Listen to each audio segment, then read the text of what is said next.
What's up, witches and warlocks? Puma Fist here, and today we're going to be talking about Eric July.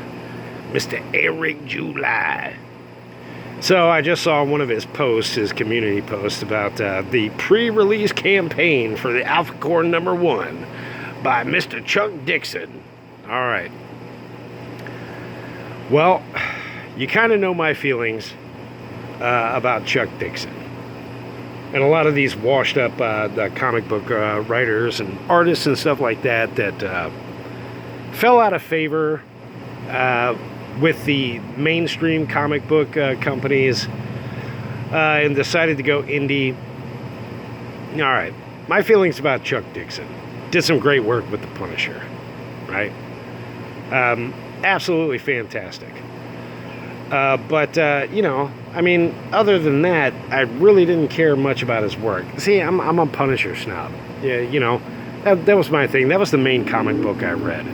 I always liked the idea of the vigilante, the guy fighting against the assholes. Yeah, you all sensing a pattern here? Yeah, that's right. I'm the fucking CG Punisher. Fuck you all. Anyway, but you know. I mean, the recent stuff that Chuck Dixon has done, I haven't been that impressed with, and we're talking like 15 years ago. So, you know, is this going to be any better? I mean, granted, he's a much better talent than Eric July could tap for writing something, but he's going to be working on these side characters that nobody really gives a shit about. I mean, like, I'll put it to you this way. Not yet, at least, Eric July is not selling fucking Alphacore t-shirts. Selling Yaira and shit. You know, selling Isom. But the Alphacore, no, there was no fanfare for that. So Chuck Dixon is taking on the writing role. Okay. To me, it looks like it's going to be a corrupt police force or something like that.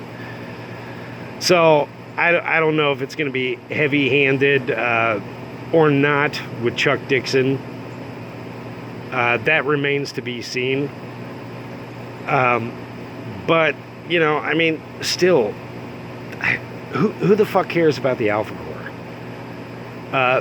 Unless there's going to be shit that's going to reveal information about Isom and Yaira and all these other people, like the Alphacores, like the X-Files or whatever the fuck, and they're going to be investigating superheroes and fucking paranormal shit.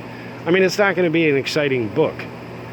So, I don't think the fanfare around it's going to be that good, even though he's got a big name like Chuck Dixon writing it. I mean, that's just my 2 cents. Ask any fucking Zoomer right now, what was the last Chuck Dixon book you read? They're going to go like, who? So, we'll see. Here's a hard prediction. I will say that Alphacore #1 barely breaks 1 million. If it even breaks 1 million. I mean, I just don't think there's that much fanfare around it.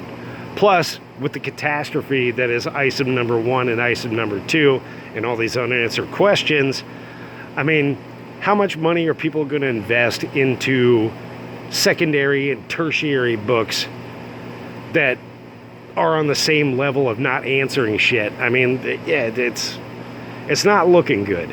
So that's my prediction right now. Let's see if that's true. I'll say it'll make 1,100,000 tops, and it's probably going to be less than that. You know, hey, if I'm right, I'm right. I've been right about a lot of shit. That's what I'm looking at right now, though. So, anyway, that's pretty much all I got. I don't think it's going to be an exciting book. I don't think anybody's going to care. What are you going to do? What are you going to do? More people would care if Isom #1 and Isom #2 were more exciting, but whose fault is that? Mr. Eric July. Mr. Eric July. All right, that's it. Puma Fist out. Womp womp.